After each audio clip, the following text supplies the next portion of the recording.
Hello and what is up, everybody? Welcome back to another video. And for you guys, it's something that I said I would do, kind of.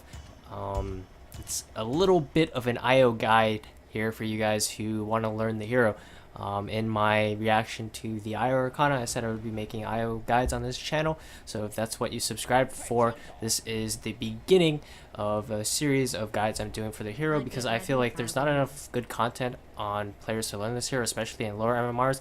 And so what this video is going to be is a replay analysis, let me put on player perspective, of a IO spammer. He recently made a Reddit post yesterday. I did know about him before. I did run across his channel on YouTube, but the fact that he got front page Reddit yesterday inspired me to make this video. It's going to be kind of like a purge style replay coaching or replay analysis of his IO gameplay at about, I think he's like 3.4k or something he said on his Reddit post. And so for you guys looking to play IO at the same MMR, you can learn some things from him, and I can also add my input as a former 6k IO spammer with the same amount of IO games on what he could be probably doing better to increase his MMR. But I believe he is playing above his MMR level. If you just compare how he plays to, like, for example, the enemy team, like 4 position or supports on the enemy team, like, he clearly has a better grasp of the game, and most of it is because he just has so many games on the hero. Like, if he probably switched up, there's a lot of things that he doesn't do well, but with IO, of course, with any hero spammer, you tend to pick up all the nuances, and you really know what you're doing on the hero. But looking at his gameplay, he definitely looks like a 3k player, if not like a low 4k at least. So I've ran into some low 4k players in PUBG before, and they do make a lot of the mistakes that he does as well, and most of it is in laning stage. When you're playing against better players, he just simply can't get away with laning like he is right now. And one thing I like about his gameplay is it definitely reminds me of how I used to play IO long time ago, like years ago, probably like, holy shit, like 3 or 4 years ago when I first started picking up the hero. This is how I would play him. And it's just as a aggressive lane support, you would go for like some regen to buff up your carry, and you just go trade with the off lane and just out lane them pretty much, because when you're playing with low skill players, like, their laning is like awful. They don't trade efficiently, and a lot of times if they start getting too low, they don't ferry out more regen, they don't go back to base, they just kind of just sit out of the lane and be a non-factor in the lane pretty much, like kind of like what this Phoenix is doing. But the problem is, like, notice here his Sven is pushing the lane, and he's not really zoning the Phoenix anymore. He's just sitting here and sapping the Sven's experience. He's not, like, for like the past 30 seconds, you see he hasn't been doing anything, right? I mean, now he's gonna try to deny, and this is just a clear indication of like a low MMR support player who doesn't understand the concept of using pulls. I've gone over a couple of his replays, and I do see that he does pull, but he's just not consistent. And this is what Purge emphasizes as well in his coaching series, where a lot of these lower MMR support players, they don't really understand that pulling is extremely important in terms of being efficient with your time. Because I like what he did at level 1, going for the Phoenix there, and he does pull here. So yeah, he clearly understands that he should be pulling if the lane pushes out like that, but he could have pulled immediately. As soon as he saw that there was 2 range creeps, he could have just went to the small camp and pulled at 15 when he saw that Sven was pushing the lane. And that's how normally I would like to play the lane as well with IO, because then you get level 2, and you notice one thing is he did go for Spirits level 2 here. And this is kind of a build I've been favoring a little bit now as well, where it allows you to be more aggressive, because it gives you the option of still going for the overcharge at level 3 if you really need it for some reason to like heal your carry or TP to save the mid lane or off lane. Which is not too common that you TP to save the off lane unless it's going to result in like 3 kills or something on like the enemy tri lane, but mid lane is pretty common. And one thing here is he did go for the pull there, and now he's back to hitting the Phoenix, which I think is fine. He could also be pulling the camp at the same time, but they're actually going to go for a kill here, and he's making a good move, waiting for the Phoenix to dive, and he should be, oh, barely, it was a close one. So I liked his play there. He clearly was making the right move in terms of trying to kill the Phoenix, but once again, he's just not efficient with his pulls. He's pulled once in this lane, and he's got 0 experience out of it. Notice that. I mean, there's 2 reasons why you pull as a support.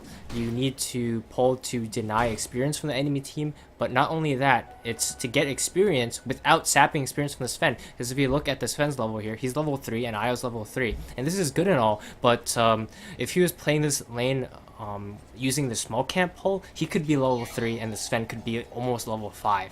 And just think about that. If that was the case and he did use the small camp pull there, he might have been level 3 sooner. Sven might have had a higher level, had an extra level in stun or whatever, and it's interesting build coming out of Sven. I won't really comment too much on his teammates. Clearly they're pretty low MMR players, and a lot of the plays they make are pretty questionable, but this is more focused on Wisper. I didn't really give you guys his name, but just go by Wisper. He who wisp. That's a nice name. And he does go for a pull here once again, but notice he's not getting any experience out of it. He's pulling, denying the creep wave from the Phoenix, but once again, he's just sitting here trying to harass the Phoenix down. But if you look at the Phoenix's level, he's level 4, so he's out-leveling both Io as well as Sven. And if this was a good Phoenix player, he could have kill potential onto them. And this is not something you want. And this goes for any offlane hero, like maybe it's a Clockwork, maybe it's a... let's give a really good case here. For example, Bristleback. If he was doing this, and instead of a Phoenix here, it was a Bristleback, the lane's going to be a disaster. It actually could be lost because of what he's doing right now. And for you guys that really don't understand the concept of pulling as a support, it doesn't really look like he's doing anything wrong, right? He is pulling.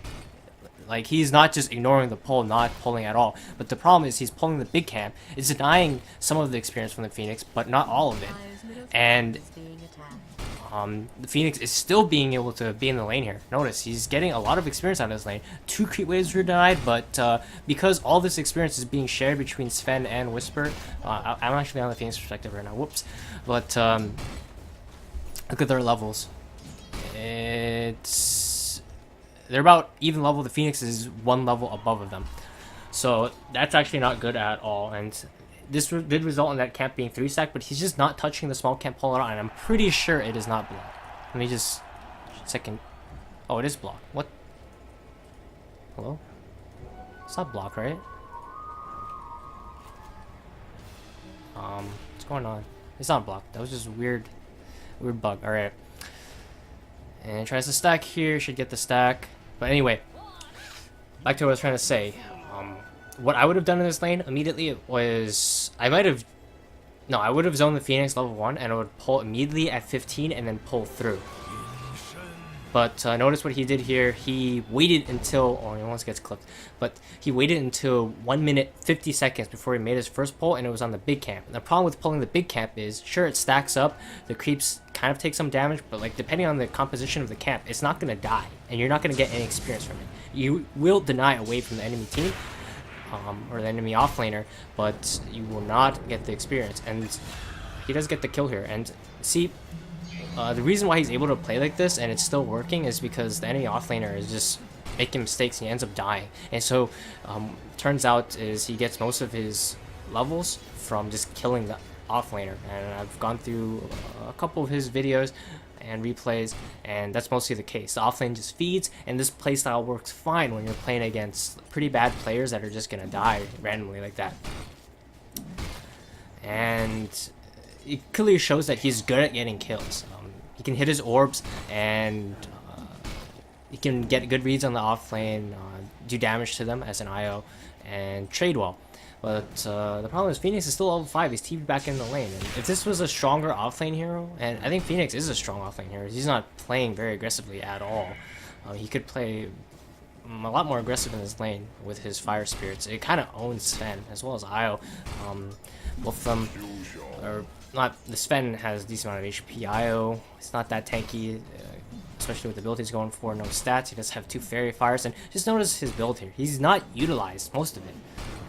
He has still 3 tangos left. He has a healing salve, and I feel like he went a bit overkill on the regen. I mean, it will be used regardless. So, and here, notice the Phoenix got level 6, and Sven is just not hitting the egg. Will we get a kill here? I mean, if he was good, he should kill the Wisp. Yep. Oh, Alright. Alright, that was a nice tether, I gotta say. But I want to just go back to talking about his build here a little bit. He'll use his Fairy Fire. And alright, there's when the regen comes into play. Phoenix actually getting still a stack. Is he getting the last hits? Io got a couple, I saw there. I think Phoenix got a couple too. So still a couple of last hits there. Not that big a deal. Sven's gonna come in and take it. But back to what I was trying to say is his item build is something that's pretty old school. I'm not sure he's just picked this up. Or this is what he always goes, because I mean the most common IO build by professional players, most players in general, is going for bottle, right? And the thing about bottle is it forces you to move from the lane pretty much. And with Soul Ring and Tranquils, you pretty much can just stay in the lane forever, and you're always behind your carry. You don't run into problems with like enemy team stealing your runes or your mid conflicting with you trying to take the rune or anything like that. But in general, it's not a bad build for how he's playing the hero, right? As just a pure lane support. But the thing that this build doesn't give you, that the bottle gives you, is burst heal. And that's actually really important for Io in terms of turning around ganks onto your carry or your mid lane, off lane once again. Notice what he's not doing is getting a TP, so he's not caring about the other lanes at all. He's purely committed here on supporting the Sen. And sure, this is fine, but this is really a no-go when you're looking at higher MMR players or just higher skill players in general, because you can't just afford to sit in the safe lane as a support. 5 position, 4 position. Considering, like, for example, consider the scenario where let's say they're just playing really well and they're zoning the off laner super hard, and he just retreated to the jungle, right? In that scenario, let's say he retreated to the jungle, got some levels, and then went for a gank on mid. What would he do with this build? If he TP'd mid, I'm sure he can provide overcharge. He has the Fairy Fires, and this is one thing that this build covers. If he did go for a TP skull, and notice exactly as I'm saying that, that's what the Phoenix is doing right now, trying to go for a kill on the sniper. And notice he doesn't have a TP. He does have relocate though, and it is because it is 10 minutes in the game. Let's say Phoenix did this earlier, right? He didn't have relocate. With no TP there, the sniper is going to be dead. They're not going to be able to turn it around. But because the Phoenix decided to do this 10 minutes, 50 seconds in the game, they will have relocate. They're going to turn around the gank and get a kill there onto the Necrophos. He will leave the Sven in the mid lane, and Sven's going to get himself a double kill, which is nice. But back what I was trying to say is, this is just, in general, really slow play. And when you're at higher MMRs, when you're playing against better players, the game is faster paced, and you can't just afford to play this slowly where you're waiting for level 6 and then now I'm going to be able to counter gank. In some of my pubs, when I'm playing IO, sometimes 3-4 minutes, 2 minutes in the game, I'm having a TP and I'm going to have to rotate mid to turn around a gank, and that can determine whether we win the early game or not. And this is really important for a hero like IO that needs to have a good early game to be able to snowball. And as for the situation of this game right now, the early game went pretty well. Io had a decent level 6 timing, he's level 7 now, and he has his core items up, which he goes for, which is the Soul Ring Tranquils. And I actually like this build. This is a pretty old school build, and this is what I used to go a long time ago when I was first learning the hero, about 4 years ago or something like that. I would go for a Soul Ring Rush into Tranquil Boots, because at that point, this was before MMR was even a thing, so consider that. And it was probably, like, we were probably playing at the same level as he is right now, 3k. So, and this won me so many games, and it was super legit until I started playing against better players, and I was like, alright, this bottle thing is legit, because allows you to be more active, can allow you to dive towers, something that Soul Ring Tranquils doesn't allow you to do, right? The reason why bottle allows you to dive towers is you get the regen on your carry while he's tanking the tower, or your your other support or whatever, right? And it's just something that Soul Ring Tranquils doesn't do. What this does do is allow you to just spam out the lane and win the lane just by pure spam, and that's why I thought it was so OP. And this is back when Tranquils was like a completely different item. It used to have an active, right? So I would go this build, and you'd be able to win any lane when you're playing at this level, or at that point it was unranked, so it was pretty much 3K. You just gotta admit, it was pretty much 3K. But when me and my friends did the placement matches, we got placed at around 4K, 4.2K or something like that. That was when rank first came out, I remember that. And so we were doing the same thing. We were doing like Ursa IO actually, and just going for like level 1 Roshan cheese and stuff like that. But that was only for the placement matches. We really wanted to win those. We try hard to want to rank as high as possible. But when I was doing this type of build, it was like we would go figure out what combos we would do. We like IO Tiny, IO Necrophotes and things like that, and you just pick heroes that have like a spammable spell and just spam out the lane, because what Tranquils and Soul Ring allows you to do is just forever remain in the lane. You don't have to ever leave. You always have the regen, mana regen, and HP regen, and you can just stay in the lane forever. If the enemy ever walks up, you just throw your spells onto them without a care in the world, because you have infinite regen. IO is a walking fountain pretty much, and that's cool and all, but I actually think it's viable in certain scenarios still.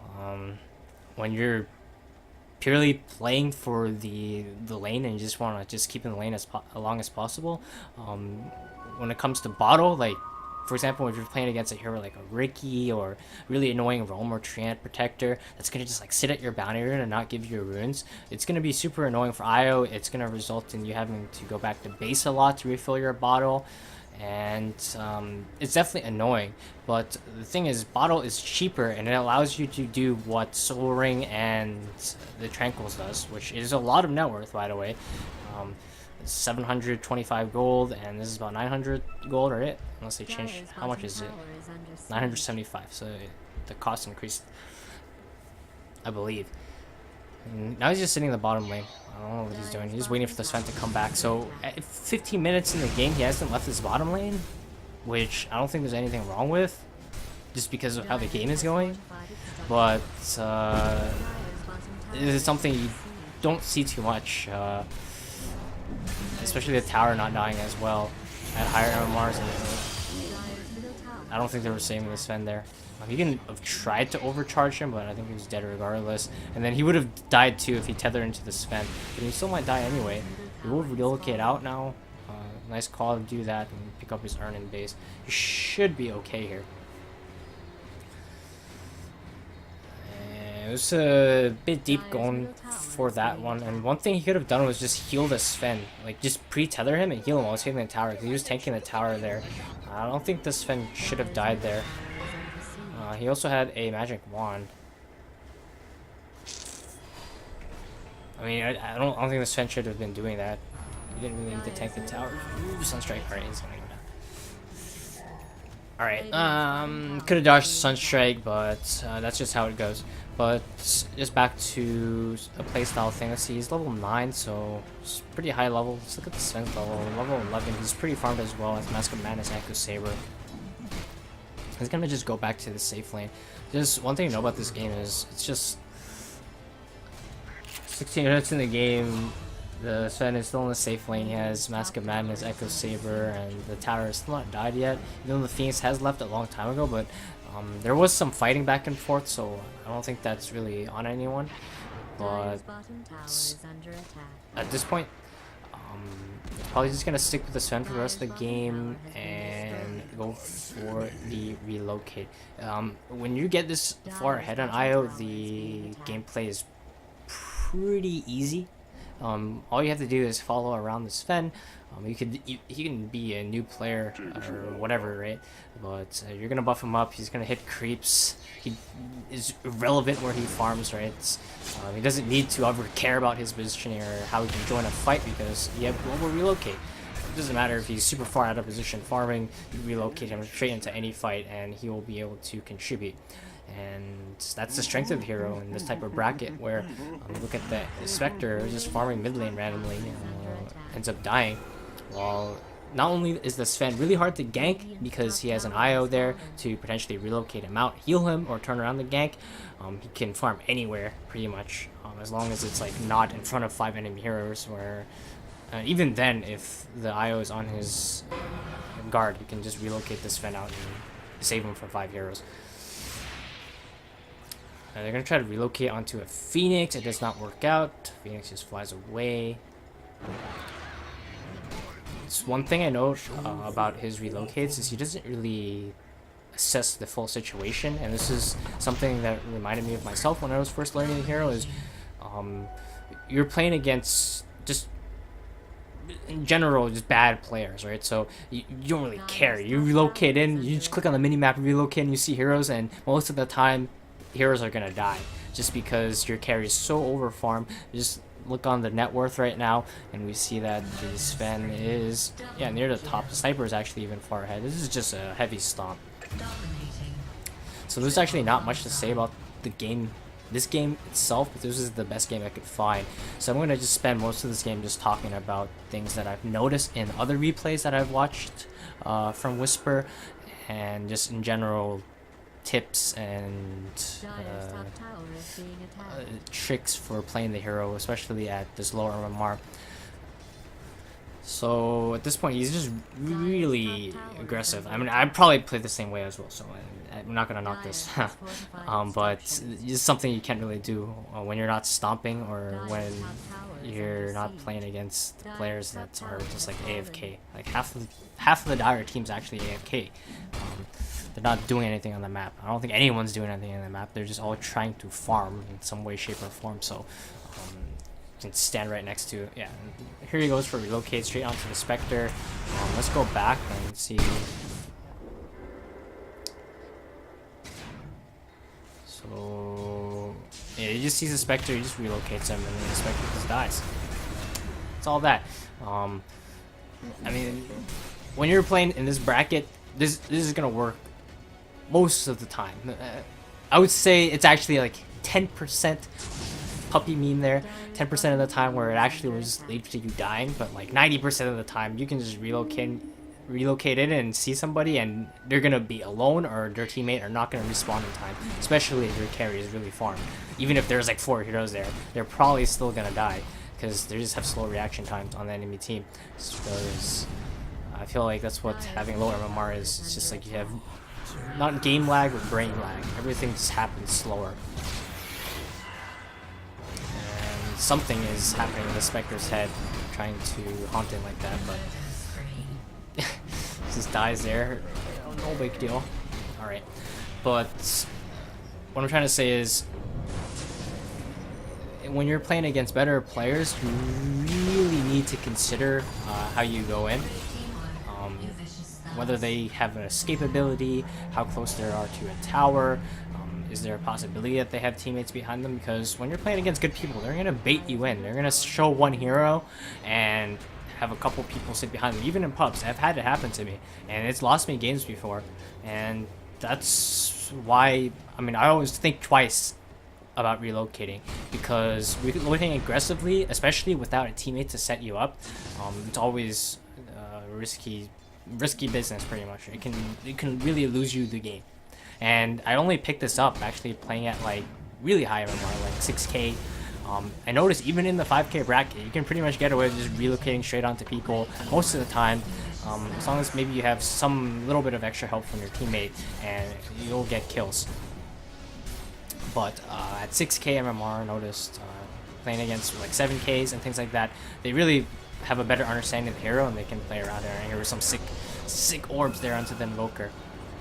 And so he's really good with his orb mechanics. I think Invoker will live though. That's unfortunate. And I do like his build that he goes into next here, and he goes just for the Glimmer, allows him to save himself, save a teammate. It's really a solid item. And this is kind of like how I play IO as well. I go Chankle Boots. The only difference is I have a bottle instead of a soul ring. And the thing is, I'd actually prefer to have soul ring in some scenarios instead of a bottle. Just in the laning stage especially. And you can't really afford to go both is the thing. Either that or you have to skip out on Wand. But I feel like Wand is just way too good. Having that big burst heal. Should use it here on this Phantom. Just look at that. It's really good. And they're in a bad situation here. He shoots. Oh, you can jive in. And now we can get to this Sven and get him. Alright, just ignores him. Yeah, there's also one thing I noticed from Wisper is his map awareness is kind of iffy sometimes. He's like really focused on his hero, and another replay that I watched from him, I should have done that one actually, but I couldn't find the replay itself, and I could have just casted it over his video.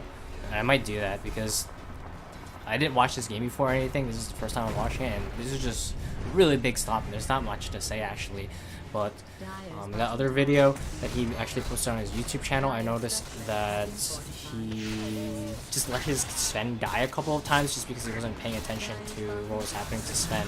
And I'm not sure whether he was like distracted or he just wasn't paying attention, but I mean, I just noticed it right away. Like Sven was dying like 2 or 3 times, and he just completely ignored him. And right there, I believe he could have saved the Sven.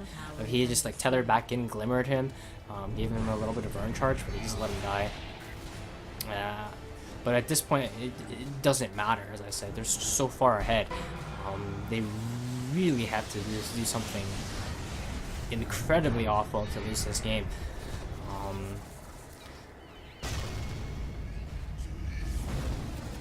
And just notice his camera movements. It's just a little bit slow, right? The Earthshaker echo slams in immediately, but he still has the camera focused on his hero. This type of just camera movement you can really notice MMR Shrine players. You look at like, really high MMR players, like their camera movement is on point. They're always gathering a ton of information. Or if you look at low MMR players, like where they keep their camera, what they're looking at, they don't gather that much information. It's kind of just a lot of times stuck on their hero, I mean, and you can see it here. It's just something that comes with time. And I feel like he did play a lot of games, so I don't know the reasoning behind that. It's just because I think he has the same amount of IO games as me, pretty much. So I'm just interested in what makes him 3K and what made me 5K to 6K, right, on the hero. Even though we have the same amount of games in total as well. I think it just goes down to how you look at the game. And I mean, he's clearly pretty skilled on the hero. He does everything like I would do. That's what I was talking about my friend, or talking to about my friend. I said that this guy is 3K, plays IO, and he does everything that I would do pretty much on the hero, mechanically well, right? But it's just a little bit slower, and just certain things like that he doesn't get in terms of his laning stage, especially. That's, I think, the biggest difference. Because right now, like, you put me on the hero, you put on the hero, we probably perform about the same. But his laning stage was something that really stood out to me, where it was just completely different. I would not do the same things at all in terms of his item build and how he approaches the lane.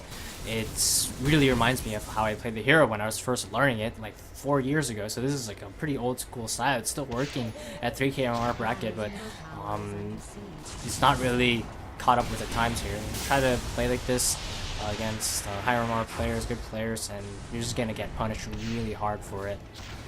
And maybe we'll find a game that he actually loses. That's probably a better one. So maybe I'll just keep this as a... I mean, I'm recording on stream, so I can just retcon this video.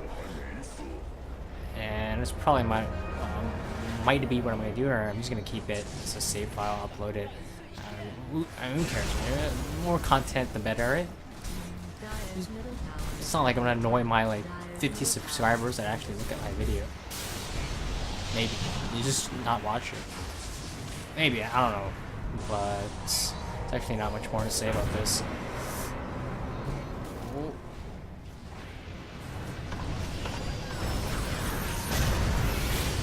Alright, Sven's gonna die, that's bad. That's because the tether broke there. I don't know whose fault that was. He tries to save a teammate as well, doesn't get the tether off in time. Should be fine, maybe. I don't know why he's looking in the base like this. He should be looking back. What the heck? That was just really weird camera. He should be looking at the fight. There's no reason to look at his own hero in base, because he could have just saved someone or something. But he was just really focused on saving himself. I don't know.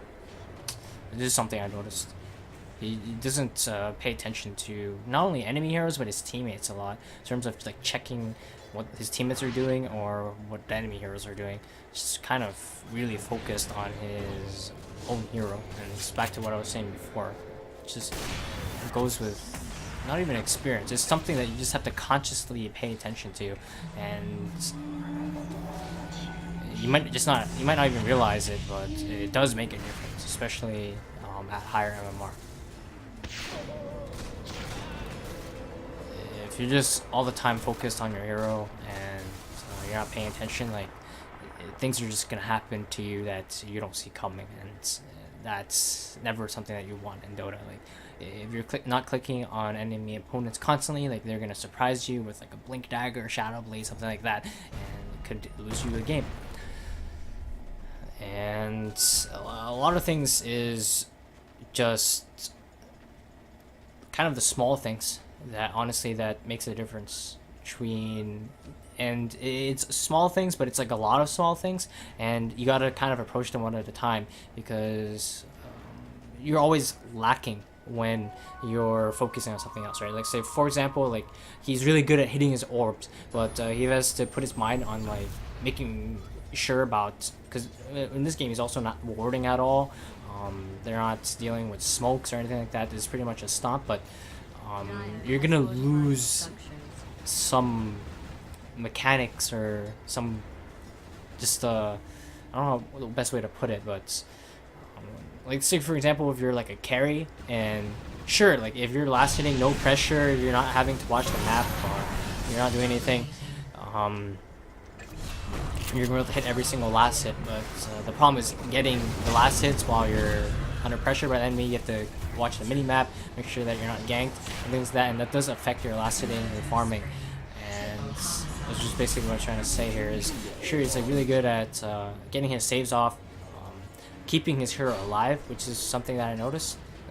He's really good at making sure he jukes the enemy and baits them in and out, and always gets like good tethers onto teammates and good targets, and it's not really hard, especially when you're playing against opponents that are not really doing their best to focus you. Because trust me, if he's playing against opponents that wanted him dead, his positioning fights is gonna get him killed. But just because he's playing against lower skill opponents, they kind of bait themselves in, and it's something that you have to adjust, right? And I haven't really got a chance to see that yet, because I mean at this MMR, playing against the opponents he is, as well as just the game in general where he's really far ahead, I mean this is how I would also play, but is it because he's playing like this because this is how he always plays? Because I've also gotten to that mode where I just play super cocky, I didn't really care, and it was really punished when I played against better players, 6K, 5K players, and this came as like a shock to me, and this is what was the main thing that resulted in my improvement on the hero. Because at some point I was playing Io really similar to how he is right now, and I think the main thing about why he's at the MMR he is now is just because he's not playing against good opponents, and he's just picking up bad habits, and when you're not playing against good opponents, you're not going to improve. You kind of just stagnate, and I look at his Dota buff, and he's not playing much solo ranked either, and I believe if he really grinds it out, he spams it, plays a lot of games, he probably could be 4K, but he's definitely nowhere near 5K, just from looking at his lane mechanics as a support and what he does afterwards as well. I feel like he could get there. It just really requires a little bit of knowledge, training, and in general, just pick up some things as well. Make sure he's faster on certain things, and I mean anyone can get there. But at the current state he is right now, I believe he is at most 4K at the skill level. In terms of just only playing IO, I can't really comment on other heroes. And what's going on here? Comment on his skill build real quick. Just went for the Glimmer as well as the Pipe, because all the magic damage on the side of the Dire is really good against Spectre as well. He was going for not Radiance. Alright, he was going for Radiance at some point. Not anymore. But once again, this game has been over for like 20 minutes now. They're just taking a while to close it out. And he understands that you can also farm like this on IO. I think I should just get rid of this video. It's just for stream, and I'll do a better one because it is not a very good replay at all. I have the choice, right? Because this is just way too much of a stomp. I knew it when I was looking at the Dota buff scores, but yeah, this is too much of a stomp. There's not much to learn at this point. I mean, like, you could put the hero onto anyone and the game would probably still be over. The biggest thing was the early game, and I might cut that part out and actually do some editing on my YouTube videos. Might do something like that, but I'm just gonna stop recording now. This is not really the best replay to go over, and I decided to keep this as a full replay analysis. Peace out, guys, and see you in the next one.